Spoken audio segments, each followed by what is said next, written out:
Hello everybody, Ben Rogers here, the Raptors Digest, reacting to some more wild trade news. Riker, the Toronto Raptors have been struggling over their past few games. Obviously, a lot of injuries have to do with that, with Kyle Lowry and Jonas being out for a long stretch.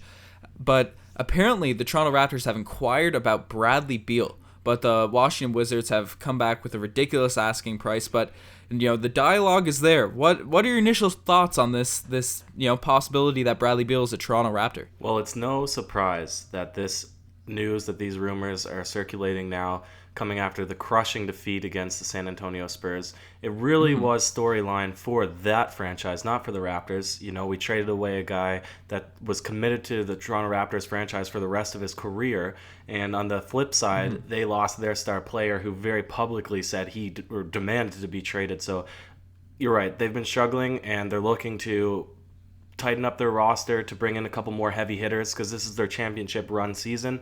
And it's not like they're in some sort of dire straits. The Raptors are still a top team. They'll still be able to pull through some big victories. But as soon as we heard the news, the initial onset news that the Wizards were willing to trade anybody on their entire roster, we immediately pinpointed Bradley Beal as the most likely person that would be in trade news with the Toronto Raptors, and it makes sense. But you're right, the initial offer they made is a bit ludicrous. Yeah, for sure. So the initial counter, that when we inquired about the team, apparently, as of reports, that the Washington Wizards want 2 players and 2 first-round picks, and those players are apparently Pascal Siakam and OG Anunoby, along with 2 first-round picks. Now, personally, I think that deal would, I'd love to have Bradley Beal on the roster, but I think that's asking way too much from the Toronto Raptors. No, absolutely. We can't. First-round picks, are always the worst thing to give away in a trade deal if you're not receiving any picks back, right? Second-round picks is a lot safer, but we've seen teams completely devastated by giving away all their first-round picks for players that they think will be an immediate gain, right? If we look at the Brooklyn Nets, for example, giving away all their picks. So even bigger, we can do this argument now, or we can save it till later, but a 1-for-1 trade with Bradley Beal and Pascal Siakam just wouldn't fly. Pascal Siakam, by rights, in the last couple of games, is one of the second best, or maybe the second best player on the Toronto Raptors. He's invaluable in terms of defense and his dexterity on offense and his ability to play multiple positions. And above that, he just has way more upside than Bradley Beal. Of course, bringing in Bradley Beal is a guy that is confirmed three-point shooter. He brings in pieces that the Raptors could definitely use now. But Pascal Siakam, with his upside, his ability to defend, his ability to, grow into perhaps a perennial all-star player, there's no way that trade would fly. Yeah, so we're both in agreement that the OG and Pascal and picks is a bit ridiculous. That's a bit ludicrous in my opinion. But I think the 1-for-1, if we were just say hypothetical, obviously the salaries don't match up. But if we were just to compare Pascal Siakam and Bradley Beal, I love Pascal Siakam, but I think that's a discussion that's not ludicrous because obviously, if you have a star power forward, a guy that there's not as many big men, talented guys that are mobile and can defend and do all the things that you mentioned. And there's more of those wing types of players around the league. So, there's more value in that sense that Pascal Siakam is more of a rarity amongst the league. But I think it's hard to debate. Like, Bradley Beal is still a very young player. He's got that killer instinct where he can hit shots down the clutch of games. We've seen it as Toronto Raptors fans. He's stroking the ball from the three-point line, and he's a legitimate second star. Pascal Siakam, I think he should be an all-star this year, but we don't know if he could be the second best player on a team that is really going to, make a run for a championship or make a deep playoff run. And, the Wizards haven't gotten to the finals or anything like that, but Bradley Beal has shown he can be the second best player on a team that can go deep into the playoffs. And he's a very talented guy, and he's also super young as well. So I think the 1-for-1 for Pascal, yeah. No, that's fair for this season, but if we're looking into long term, or even if we're looking into this season, all right, so you give away Pascal Siakam, and who do you replace him with the bigs? Now you're losing the guy that's the most adept to handling, big men on defense besides Kawhi Leonard, who you're going to be demanding probably guard the best player on any team, right? And now you're replacing him with Serge Ibaka or Jonas Valanciunas. I think that even if you're just looking at this season, you're not making a significant improvement if you're picking up Bradley Beal if you're also losing Pascal Siakam, because you're taking whatever you would rank the team, and then basically giving it that same ranking, but putting the offense into a different zone. And that this is maybe going to be a point of contention in the comments, but I do think that Siakam this season is an irreplaceable player. I agree with what you said. He's not a second best player that can be on a championship team just yet. But he's, an invaluable fourth best player on a team. That's fair, and I agree with your point in the sense, he's integral to how the Toronto Raptors play this season. But if you're bringing in, because I think we both agree right now, Bradley Beal is a more talented guy. Obviously. Yeah. And, Pascal Siakam's 24. I know he started playing basketball late, but Bradley Beal is a year older than Pascal Siakam, despite the fact feels like he's been in the league much longer. And he still has a lot of potential to grow. So I think in the NBA, you got to trade for, as much talent as possible, and they're around the same age. So, and you just worry about fit. No, but if you're looking, so maybe in this season, just tell me this: if you're looking at potential, right?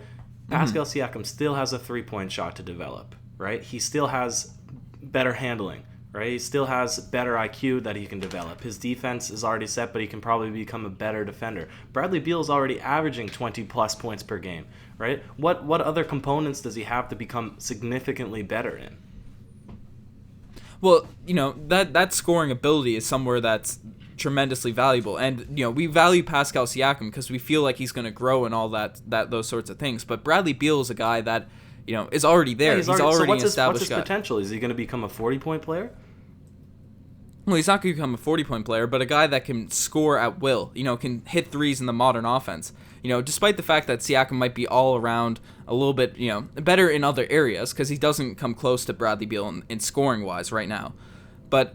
In other areas, like the scoring that Bradley Beal brings, it's similar to the Kyrie Irving effect. He hits clutch shots, he does all those sorts of things, and I think that could be extremely valuable for this team. I think it is too, but if we're talking potential, and that was the specific argument that we were having just then, was I think that Bradley Beal, he's young, but he's almost there. He's almost as good as he's going to be. So we'll sound off in the comments. What do you think? Bradley Beal, Siakam, 1-for-1. What would you guys do? Let's continue the conversation. Just to finalize this up, what do you think Pascal's ceiling is? Well, I don't like to do player comparisons because I don't know.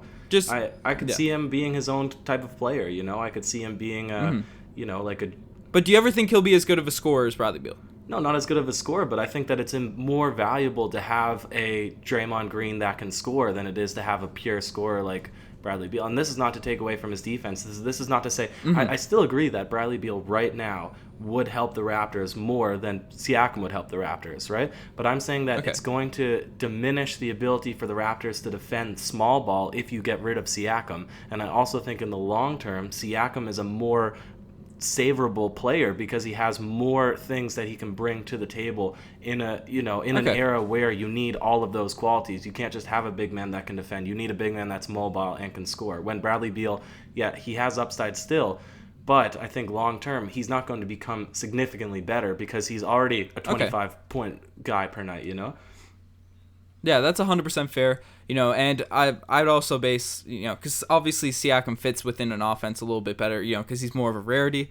But OG Anunoby off the back of the bench, I wouldn't want to give up both of them. Because obviously OG is struggling as of late, and you look at Reddit and all those sorts of things, everyone wants to give this guy up for, some old washed veteran or something, just because he's been bad for for a stretch of time this season. I think it's absolutely ridiculous that people want to get rid of OG for nothing right now. But yeah, I think if we traded Siakam, hopefully OG could maybe step in. But yeah, as Ryker said, let us know in the comment section, who would you rather have? Pascal or Bradley Beal? Who fits this team better? But we're both in agreement that this reported trade is kind of... It won't happen. It wouldn't be. It won't happen. Yeah, it won't happen, and it won't be good for the Raptors. But we'll throw up some counter offers, because Masai Ujiri is always good at fleecing other teams.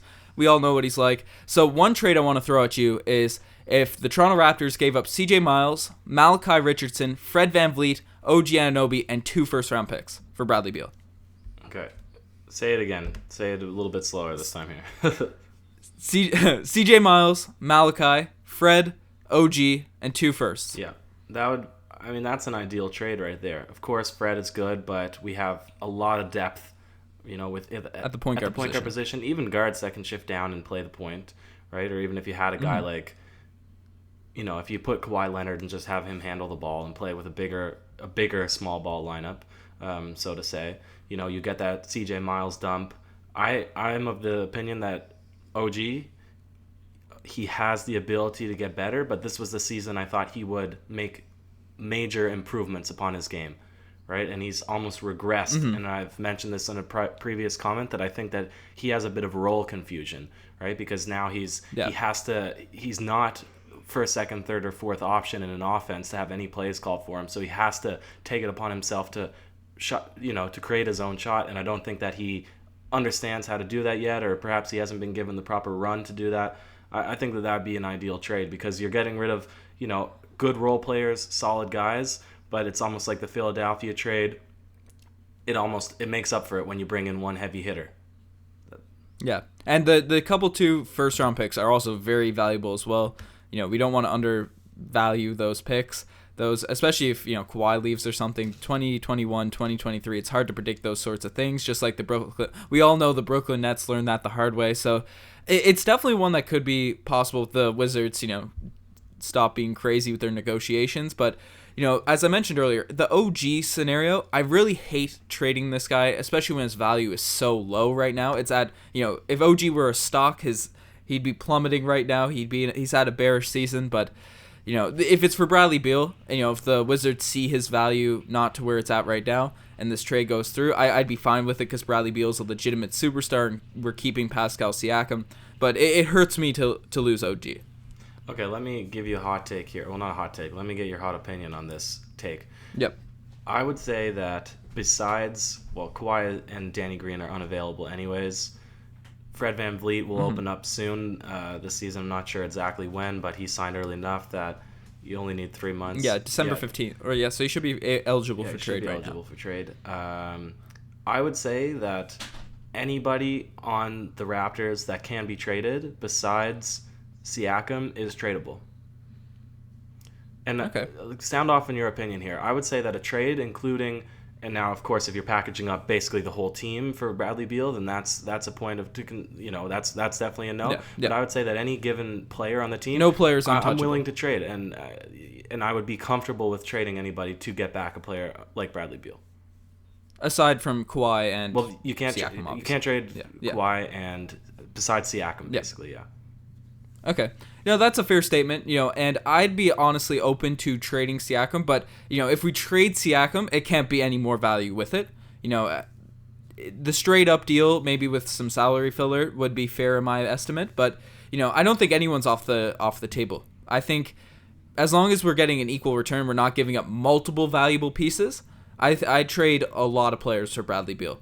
So I'm in agreement. We have a disagreement. We debated for about 7 minutes on the Siakam side of things, but I hate trading OG, as I mentioned, at such a low value. But for Bradley Beal, you talk salary fillers. So that really the only player is CJ Miles. He's an $8 million a year guy. The rest of the young talent, they're all in the young years of their contracts, $1 million, $2 million, $3 million. Except for Fred VanVleet, who just got paid. He's getting 8.5 plus. The question is, and then I don't know if Washington actually wants the big guys like Serge or Jonas, because they're kind of a big clunky roster as well. Dwight Howard, they're not playing now, and I don't know. They've Jan Mahimi. They have kind of useless big men that are really only good at the traditional big man thing. So it definitely seems like they're looking for the young talent, the small forwards, the shooting guards, the guys that can bring some offensive prowess. The one point is, like I said, you talk about salary dump. Would Norman Powell in this trade deal be considered to the Washington Wizards a salary dump? Well, Norman Powell, ever since he came back from injury, has looked really good. And it's a very small sample size, so obviously his body of work, he struggled all last year. He was a bit better at the beginning of the season, but still wasn't a big, an asset to the team.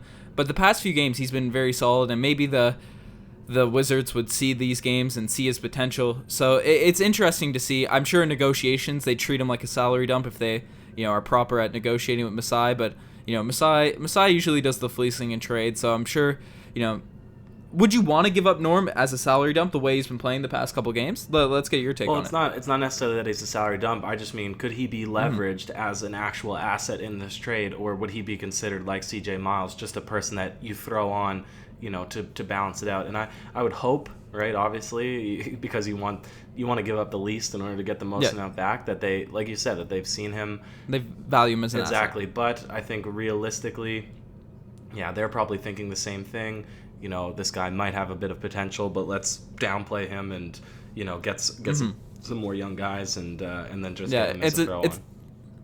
It's a tough question to ask me as well, as I'm a Norm stan, and I'm very happy that he's been playing very well as of recently. So, it hurt me to trade Nord, but as I mentioned multiple times, Bradley Beal would be very valuable to this team. And one guy I just want to mention before, because you mentioned the centers are kind of outdated and stuff. They've had a guy, Thomas Bryant. Apparently he's played pretty well the past month or so for the Wizards. So just want to give a little shout out to him. So maybe that makes the centers for the Raptors a little bit less valuable. But one other trade. Go ahead. One final trade that I want to throw out there before we end off this pod. Jonas Valanciunas, you mentioned it, one of the big men, DeLon Wright, and OG. And we'd have to throw in a couple picks there as well, probably, but would you be interested in that sort of deal? Jonas, DeLon, OG.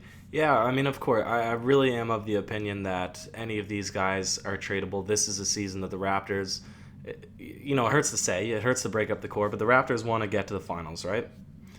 And Bradley Beal, we're not arguing on this point. He will likely be a piece to put the Raptors over the edge, right? They're already at the top of the conference. Yep. They're already one or two games back of the Bucks.